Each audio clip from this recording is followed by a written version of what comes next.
conducen estos estímulos rápidamente a través de todo el corazón por las células diferenciadas que habíamos mencionado anteriormente, ¿no? El nódulo sinoauricular, que este va a estar situado en la pared posterolateral superior de la aurícula derecha, inmediatamente inferior y ligeramente hacia lateral de la desembocadura de la vena cava superior, es la que representa la onda P en el electrocardiograma.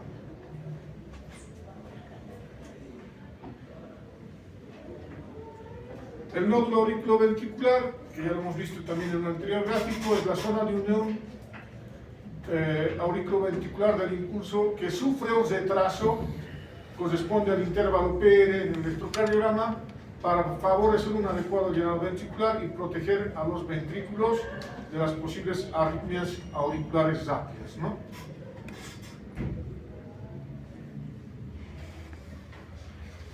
Y el haz de His, que empieza por el fascículo de His, que es una estructura constituida por células automáticas capaces de estimular el ritmo más lento cuanto sea más distal. Y esta se divide a su vez en dos ramas, ¿no? La derecha y la izquierda.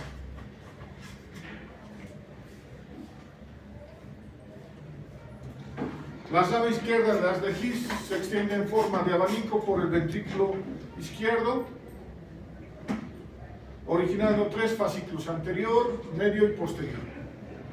Y la rama derecha es una estructura con forma de cordón que se extiende por la trabécula septomarginal y la banda moderadora hasta el músculo papilar anterior de la válvula tricúspide. Así es la distribución de las de His. El sistema de Purkinje como tal, que ya van a ser todas las fibras terminales, está constituido por miocitos especializados, aislados por una vaina fibrosa del resto del músculo cardíaco, no especializado y de conducción más lenta, distribuyendo el estímulo por ambos ventrículos para que estos se despolaricen y se produzca la contracción ventricular de una forma normal.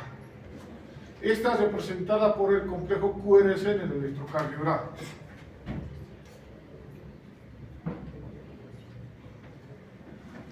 Hablemos de potencial de acción.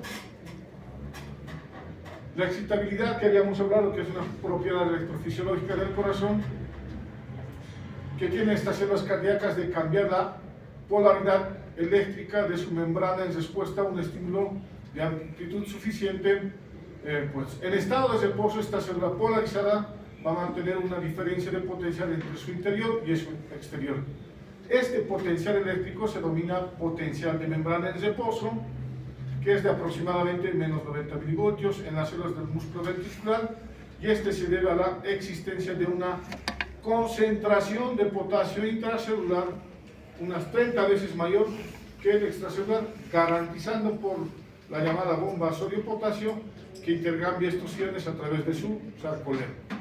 Ahora, si se produce un estímulo eléctrico o mecánico, la permeabilidad de la membrana se va a alterar y ocurre un rápido intercambio de iones que va a provocar la despolarización celular.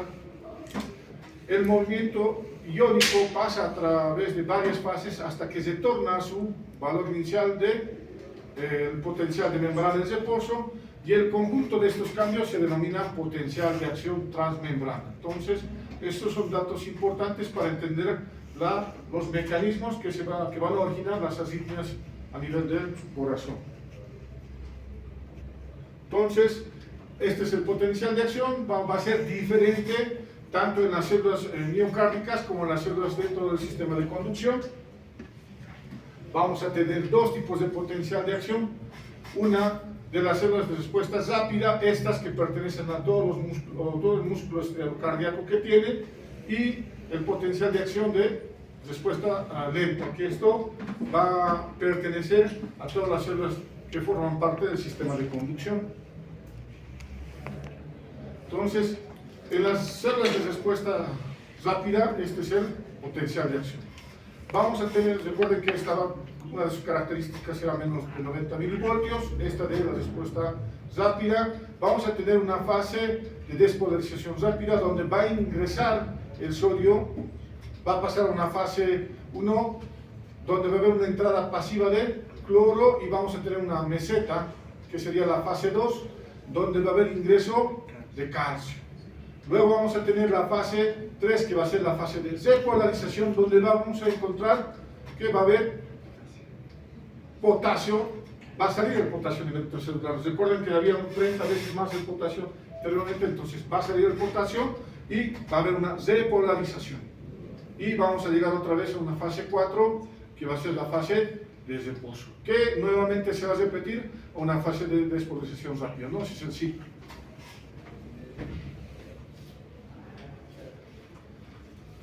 El potencial de acción en las células de respuesta lenta va a ser distinto, va a haber una despolarización lenta, como su nombre lo dice, y no vamos a tener varias fases, solo vamos a tener 3, ¿no? La primera, pues vamos a tener un umbral de descarga y esta que va a tener un potencial de acción, fíjense que su potencial de acción va a ser menos 40 ya, ¿no? Menos 90 como tal. Vamos a tener una fase 1 y 2 que va a ser rápida, vamos a tener una despolarización lenta y nuevamente la fase 3. Entonces, esa es la diferencia en cuanto al potencial de acción de estas células de respuesta lenta, a diferencia de las células de respuesta rápida, que forma parte de la mayor parte de los músculos a nivel del corazón. En cuanto a las células de respuesta rápida, estas van a ser células contráctiles y de Purkinje, vamos a encontrar en estas. El nivel de potencial transmembrana diastólico está en menos 90 milivoltios. El nivel de potencial de umbral va a estar en menos 70 milivoltios. El ascenso va a ser rápido en la fase 0. La velocidad de conducción es rápida, de 0,55 milisegundos, metros por segundo. La presencia de canales rápidos de sodio va a ser una de las características, y la altura de la fase 0 va a ser más positivo para 20 milivoltios. A diferencia de las células de respuesta lenta, donde estas células vamos a encontrarlas en las células PEO de marcapaso, tanto en el nódulo sinusal y en el aurículo ventricular. Esa es la diferencia de las células de respuesta rápida y lenta, ¿no? Esos que forman parte de todo el sistema de conducción. El nivel de potencial transmembrana diastólico, habíamos mencionado que es más lento, menos 70, y el nivel de potencial umbral va a ser de menos 55 milivoltios. A diferencia de esta otra, fíjense cómo es la fase 0, que es rápida. Aquí la fase 0 va a ser lenta. ¿De acuerdo? La velocidad más lenta de conducción va a ser desde 0.01 hasta 0.1 metros por segundo, y la ausencia de células rápidas que tienen de los canales de sodio. La altura de la fase es más pequeña, a diferencia de las células de respuesta rápida. La altura es aquí más 10 milivoltios, a diferencia de la fase 0, que es más 20. Entonces, esas son las características que van a diferenciar a una célula de respuesta rápida en comparación de una célula de respuesta lenta.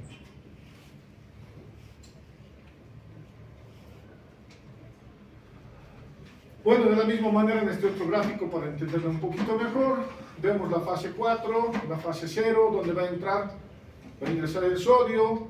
Tenemos en la fase 1 donde va a ingresar el cloro. En la fase 2 va a haber ingreso del calcio. Ya en la fase de repolarización, fase 3, la salida del calcio. Y en la fase 4 va a haber el intercambio, ¿no? La bomba sodio-potasio TPasa, donde va a volver a la normalidad como era en un principio. Entonces, en este otro gráfico, igual, de la misma manera, pues, vemos cómo ingresa el calcio en la fase de contracción y relajación, ¿no? Lo mismo que habíamos mencionado en el potencial de acción, nada más que más gráficamente.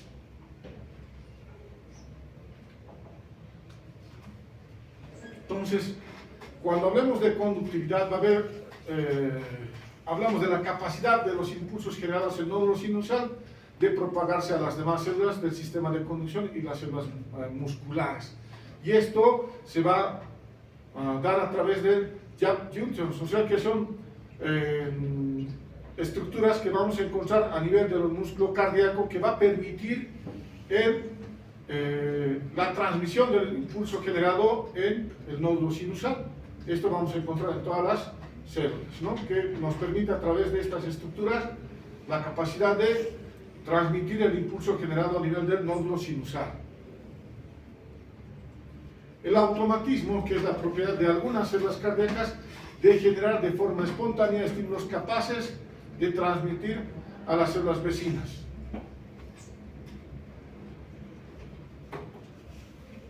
vamos a encontrar diferentes trastornos del impulso que pueden ser una forma de mecanismo de ocasión de una arritmia cardíaca. Entonces, puede haber un automatismo normal alterado, un automatismo anormal, una actividad desencadenada por potenciales tardíos o por postpotenciales precoces. Eso es una forma de mecanismo de trastorno del impulso. Tenemos trastorno de la conducción del impulso, donde vamos a ver el mecanismo de centrada, que esta puede ser centrada anatómica o una centrada funcional. Estos son los diferentes mecanismos de ocasión de las arritmias. Vamos a ver acerca de los trastornos de la formación del impulso, el automatismo. Puede haber un automatismo normal que puede estar impulsado por el sistema nervioso simpático y parasimpático y nos va a ocasionar una alteración a nivel del ritmo cardíaco. ¿Se acuerdan cuando hablaban en las clases de fisiología? ¿Qué decían? Cuando vean a una persona simpática, ¿qué pasa? Se acelera el corazón. Se acelera el corazón, pues cumple eso. Fíjense, el paciente o la persona va a tener taquicardia. Eso es un automatismo normal, pero va a ser una alteración en el ritmo cardíaco, va a haber una taquicardia, que es una arritmia. Y vamos a tener un automatismo normal del parasimpático, que es lo contrario, ¿no? El corazón empieza a latir menos. Entonces, de eso se trata, un automatismo normal, un mecanismo de producción de una arritmia cardíaca, ¿no? Tanto para la taquicardia y para la bradicardia, que son ritmos sinusales. O bueno, no es un ritmo sinusal, es una taquicardia sinusal y una bradicardia sinusal. No vamos a tener alteraciones a nivel del electrocardiograma, a diferencia de otras bradiarritmias o taquiarritmias.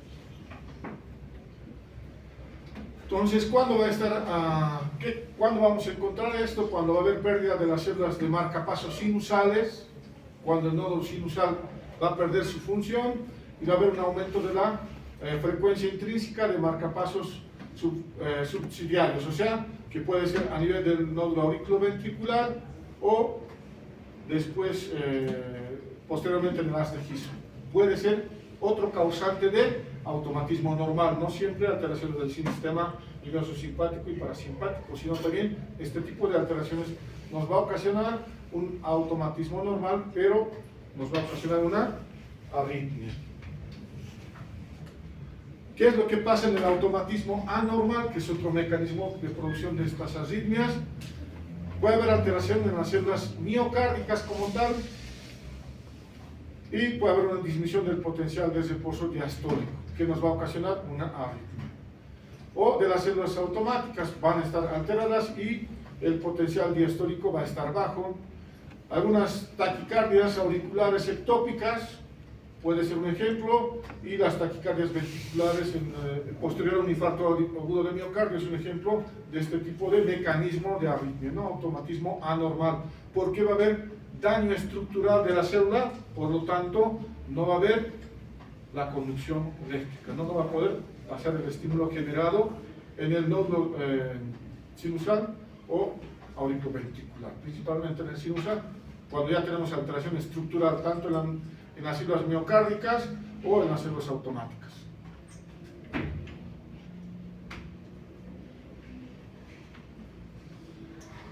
Otros trastornos en la formación del impulso, vamos a tener la actividad desencadenada, postpotencial, la oscilación anormal del potencial de acción que si llega a alcanzar cierto umbral puede dar lugar a otro potencial de acción. Esto va a ocasionar respuestas repetitivas propagadas y nos va a ocasionar una actividad desencadenada. Entonces, después del potencial puede haber originarse o llegar a un cierto umbral y originarse otra vez otro potencial de acción y nos va a ocasionar una arritmia. ¿De acuerdo?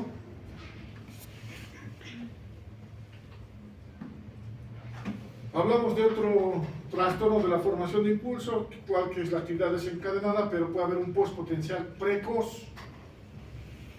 Recuerden que habíamos hablado de los corrientes de sodio o calcio. Va a haber liberación de sodio, calcio y disminución de corrientes de potasio. Esto va a alterar la prolongación del potencial de acción. Para tener un potencial de acción tenemos que tener una homeostasis de los electrolitos, potasio normal, CO2 normal, calcio normal. ¿Recuerdan que habíamos visto en la alteración hidroelectrolítica que había alteraciones en el electrocardiograma cuando el paciente tiene niveles de potasio altos o bajos? Esto se atribuye a esto, a todo lo que es el potencial de acción de las células. Va a cambiar y nos va a dar un trazo electrocardiográfico alterado. ¿De acuerdo? Entonces, de esto se trata. Y podemos tener, puede favorecer por la bradicardia y las pausas, o puede eliminar las frecuencias elevadas. Entonces, puede ocasionar esto. Recuerden que este es el potencial de acción de las células rápidas, ¿no? Del músculo cardíaco normal. Entonces, va a haber este tipo de alteración, porque no vamos a tener el potasio suficiente para la repolarización, o vamos a tener un potasio alto. Entonces, se va a originar esta arritmia.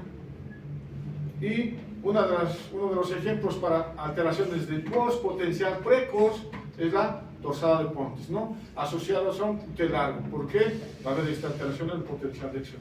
¿Se ha entendido? Sí, ¿no? Ahora tenemos otros trastornos de la conducción del impulso, que va a ser una reentrada. Puede haber una reentrada anatómica, tenemos fibras de conducción lenta, pero va a haber un bloqueo. Fíjense aquí el bloqueo, ¿no? Cuando la flecha negra está bajando, va a haber un bloqueo. El impulso no va hacia los dos lados. ¿Qué es lo que va a ocasionar? Que el impulso que esté ingresando por este otro lado vuelva. Va a haber solo un bloqueo unidireccional. El impulso no se va a ir hacia la parte inferior, pero fíjense que este otro impulso puede volver y originar de esta manera una reentrada y darte una arritmia cardíaca. Y también puede haber una reentrada funcional, que también es un bloqueo unidireccional, ¿no? Fíjense cómo está el impulso y puede volver el impulso, pero va a haber un bloqueo, no va a haber completamente el impulso por alteración estructural y va a haber una reentrada del impulso y te va a ocasionar una arritmia. Desentrada automáticamente determinada, vamos a tener un circuito anatómico, zonas de conducción unidireccional, va a haber otra característica que es una adecuada relación entre la longitud del círculo, puede haber refractariedad y velocidad de conducción de onda, ¿no? Lo que nos va a llevar a una longitud de círculo adecuado o incrementado en este caso, una disminución del periodo refractario y una disminución de la velocidad de impulso.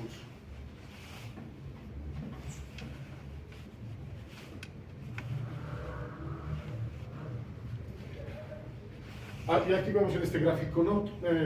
Funcionalmente se tendría que dirigir a este lado, pero fíjense la alteración que tiene la imagen. Gráficamente todo lo que se explica aquí. Como habíamos visto, las mismas características, hay un aumento de la longitud del círculo. Puede haber una disminución del periodo refractario. Esto vamos a encontrar en síndrome de QT corto y además en el remodelado eléctrico en la fibrilación auricular. Un periodo refractario disminuido. Y puede haber una disminución de la velocidad de impulso. Esto en caso de fibrilación auricular ocasionada por algunos fármacos como la amiodarona, que si va evolucionando puede llevarnos a una taquicardia ventricular lenta o una taquicardia de Cowman, que son ejemplos para reentrada automáticamente determinada con disminución de velocidad del impulso. Otros ejemplos, el flotter común, pues también podemos ocasionar por un postinfarto, que nos va a ocasionar también un canal intra o un escape alterado, y también vamos a encontrar en alteraciones como la torsada o una antiendrómica. Son características que los vamos a ir viendo ahorita en los diferentes ejemplos de así, ¿de acuerdo? Hasta aquí son los mecanismos que se pueden ocasionar ¿no? De la misma manera, las desentrada no determinada anatómicamente, como ejemplo, nos va a dar la taquicardia polimórfica en relación con canalopatías o con isquemia por alteración de los músculos que van a ocasionar un bloqueo unidireccional y puede ocasionar el retorno del impulso y así ser un mecanismo de una arritmia. Entonces, a todo esto vamos a tener dos tipos de alteraciones para que se formen las arritmias. La alteración de la formación del impulso, que nos va a llevar hacia taquiarritmias o bradiarritmias.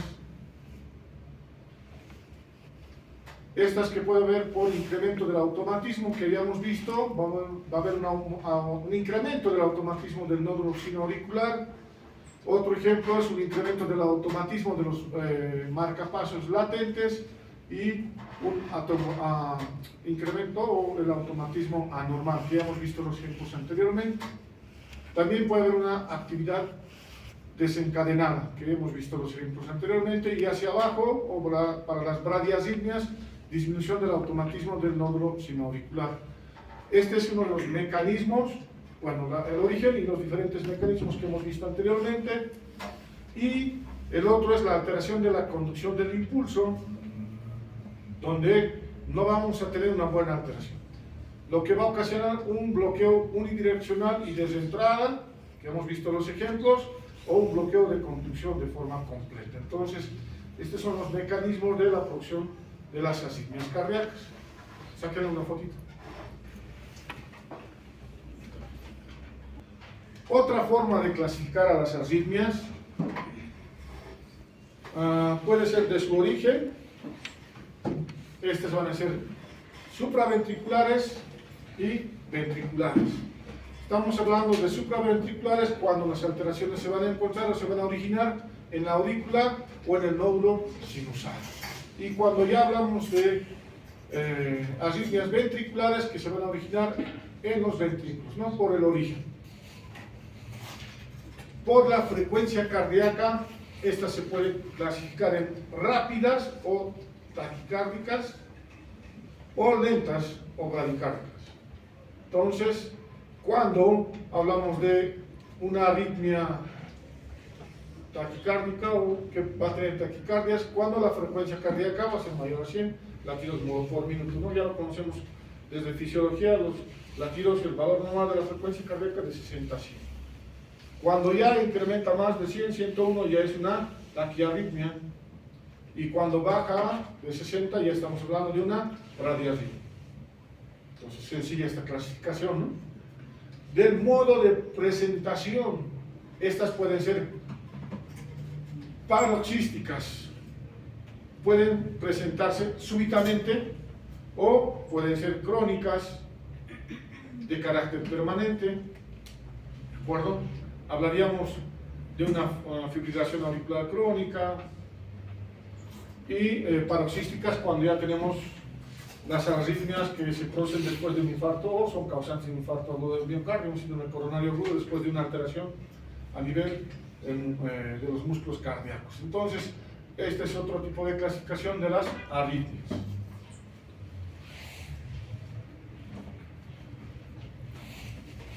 Para entender un poco mejor lo que corresponde a las arritmias, tenemos que recordar lo que es el electrocardiograma, que esto ya lo han visto en fisiología, ¿no?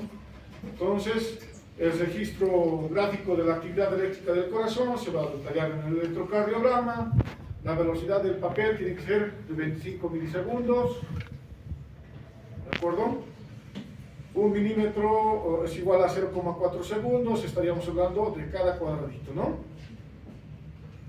Y el registro de voltaje está en 1 milivoltio o un centímetro equivalente a 1 milivoltio o 1 milímetro equivalente a 0,1 milivoltios. Fíjense, ¿no? Las características. Para recordar y entender bien lo que corresponde a las arritmias y poder interpretarlas. Ya hemos visto hasta aquí cuáles son los mecanismos que se forma una arritmia y ahora vamos a aprender a reconocerlas también. El sistema estandarizado para la interpretación de un electrocardiograma se puede encontrar en 14 apartados. 1. La calibración y los electrodos ubicados, que ahorita los vamos a ver. El ritmo, que tiene que ser sinusal. La frecuencia cardíaca debe ser de 60 a 100 latidos por minuto. Características normales, el intervalo PR tiene que ser de 0.12 a 0.20 segundos. El intervalo QRS tiene que ser menor a 0,12 segundos. El intervalo QT o QT corregido de punto 35 a punto 44 segundos. El eje eléctrico del QRS tiene que ser de menos 30 a 100 grados. La propagación de onda R en B1 hasta B6 y en zona isobifásica en B3. Otra característica, la onda P tiene que ser menor a punto 12 segundos y menor a 25 milivoltios. Como décimo, el voltaje de onda R y S, debemos buscar hipertrofia del ventrículo derecho y ventrículo izquierdo. En este voltaje nos va a poder orientar para poder observar este tipo de alteración. Debemos buscar ondas Q anormales. Como décimo segundo, debemos valorar los segmentos ST, siempre buscar supradesnivel o infradesnivel para detectar o determinar alguna arritmia. Después debemos buscar las ondas T, buscar negativas o picudas. Aquí nos va a dar origen o nos va a orientar si tenemos alteraciones eléctricas o alteraciones de los electrolitos, ¿no? También podemos tener alteraciones en las ondas T cuando hay presencia de un infarto agudo de miocardio, ¿no? Entonces tenemos que buscar de forma secuencial todo lo que corresponde al complejo de la actividad eléctrica del corazón. Y debemos buscar las ondas U, que estas miden 1 milímetro, si es de bajo voltaje y si se ve, o bueno, se ve mejor en B3, ¿no? Una de las características, no siempre se puede observar la onda U. Entonces no se olviden que debemos que hacer estos 14 pasos cuando nosotros vamos a evaluar un electrocardiograma, ¿de acuerdo? Aprendan esto bien porque les va a servir cuando ustedes vayan a pasar cardiología. Y si ustedes aprenden a interpretar bien un electrocardiograma, les va a servir mucho más cuando ustedes ya sean internos y cuando ya sean residentes si quieren hacer alguna especialidad. Entonces, el electrocardiograma es una herramienta muy útil, apréndanlo muy bien, ¿de acuerdo?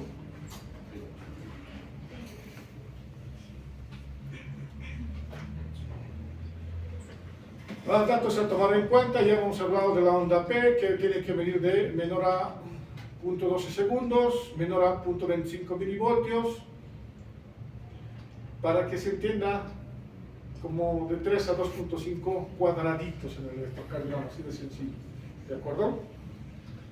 Solo negativa en ABR y puede ser isobifásica en B1, esas son sus características, porque ve cerca la despolarización del atrio derecho y la despolarización más lejana del atrio izquierdo, de la aurícula izquierda, pero diferenciar de hipertrofia de aurícula izquierda, que es bifásica con deflexión marcadamente negativa, ¿no? Esta diferencia. Características que debemos ver de la onda P.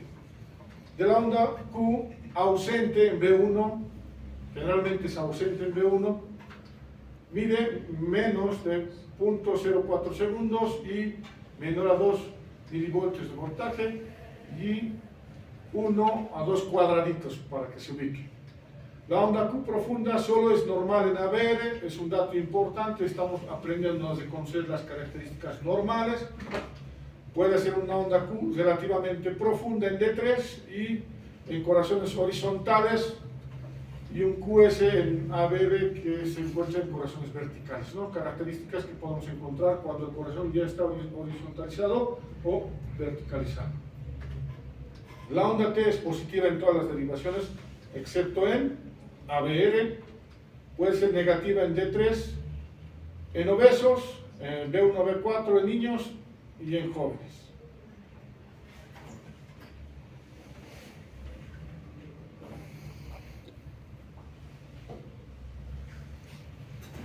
Y aquí vemos las características normales de una persona sana, ¿de acuerdo? Fíjense cómo está la onda P, QRS, saquen una foto. Segundos, el intervalo QRS tiene una duración de 0.08 segundos, el intervalo QT 0.36 segundos, el QT corregido se corrige hasta 0.40, el eje medido del QRS es aproximadamente más 70, las derivaciones precordiales muestran una propagación normal de la onda R con una sonda de transición, ¿no? Onda R igual a onda S, en la derivación B3. Entonces, todas estas son las características de un electrocardiograma normal.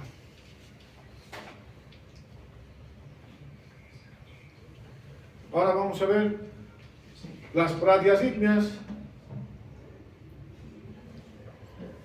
Tenemos una bradicardia sinusal. Esta se va a caracterizar por una morfología igual a un ritmo sinusal que va a cumplir todas las características de una normalidad, pero la característica es que su frecuencia cardíaca va a ser menor a 60. Es dificultoso distinguir una bradicardia sinusal patológica de fisiológica. Es muy frecuente y casi siempre benigna.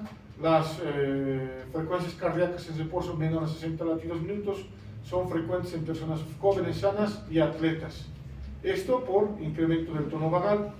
Entonces, en este tipo de personas, jóvenes, sanas y atletas, podemos tener frecuencias cardíacas menores a 60. ¿De acuerdo? No así en los adultos mayores, ni en adultos ya de 40, 50 años. Pero sí en jóvenes y atletas, ¿no? Incluso en adultos mayores que se dedican al atletismo, su frecuencia cardíaca les palpan y está en 50, 56 y están totalmente asintomáticos, ¿no? Pero si encuentro yo una frecuencia cardíaca de 50, 56 en un paciente que tiene pluripatologías, pues ese ya no es ni atlético porque es sedentario, ¿no? Ya nos llama la atención. Entonces, de causas fisiológicas, los atletas, cualquier persona al dormir puede tener frecuencia cardíaca menor a 60.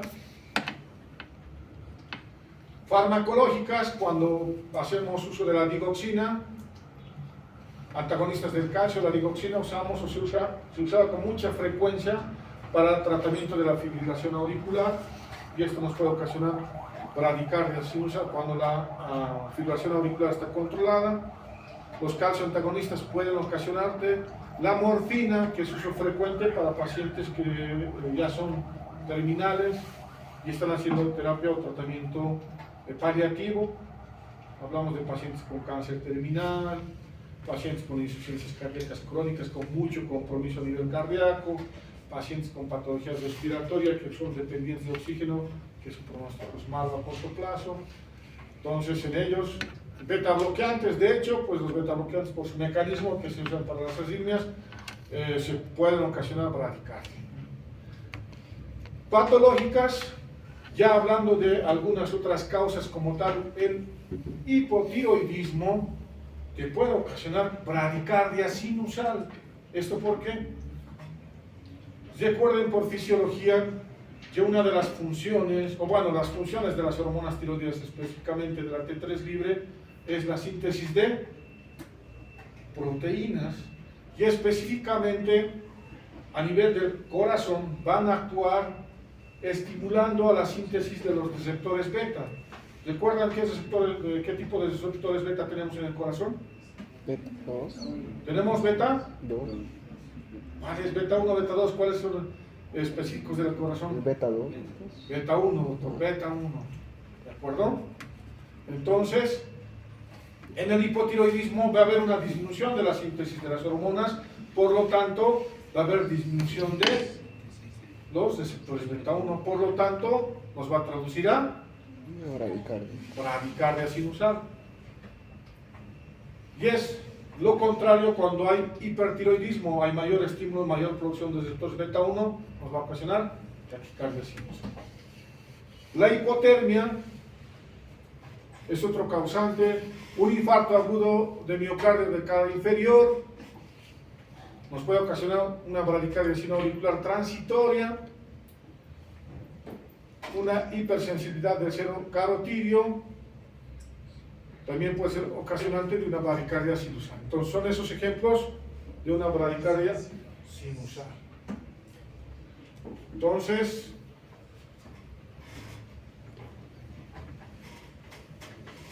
fíjense, este es el gráfico de una bradicardia sinusal. La distribución del nódulo sinovial se clasifica en intrínseca y extrínseca. Puede haber una distinción, es importante porque la disfunción extrínseca a menudo es reversible cuando no es intrínseca. Ahí estaríamos hablando cuando el causante es externo y no hay alteración de las células cardíacas.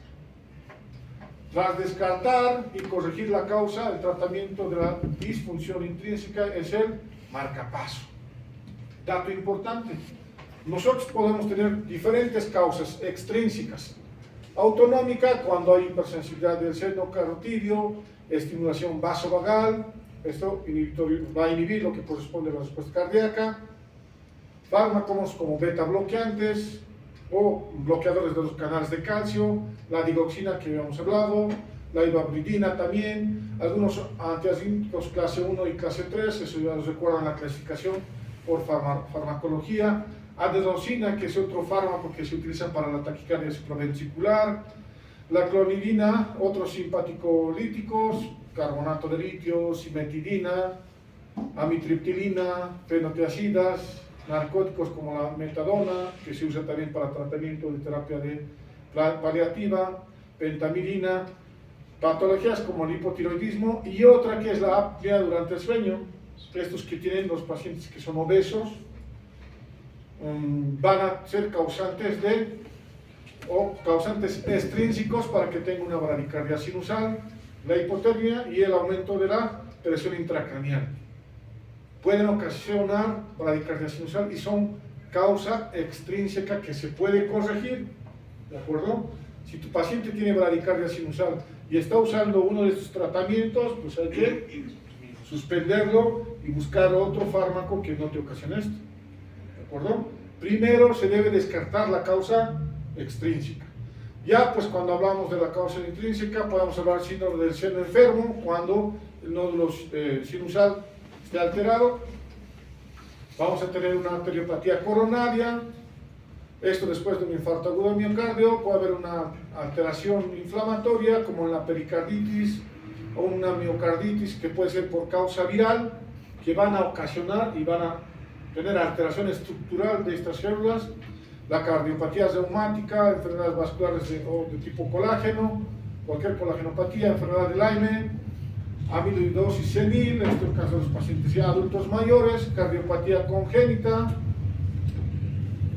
separaciones de Mustard y Fontan, iatrogénicas en algunos casos por uso de radioterapia y posoperatorias. Traumatismos torácicos, antecedentes familiares por alteraciones genéticas de diferentes genes, ¿no? Entonces, cuando ya tenemos una alteración intrínseca, no va a haber recuperación del músculo cardíaco, no se va a poder curar. Entonces, en este paciente, el tratamiento es marcapaso definitivo. Porque estos pacientes que tienen bradicardia sinusal, cuando la frecuencia disminuye mucho, menos de 50 o menos de 40, ¿qué va a ocasionar? Síncopes. Entonces, ahí se hace el abordaje del síncope. Si se dan cuenta, todas estas causas pueden ser causantes del síncope. Entonces, tenemos que estudiarlo al revés, ¿de acuerdo?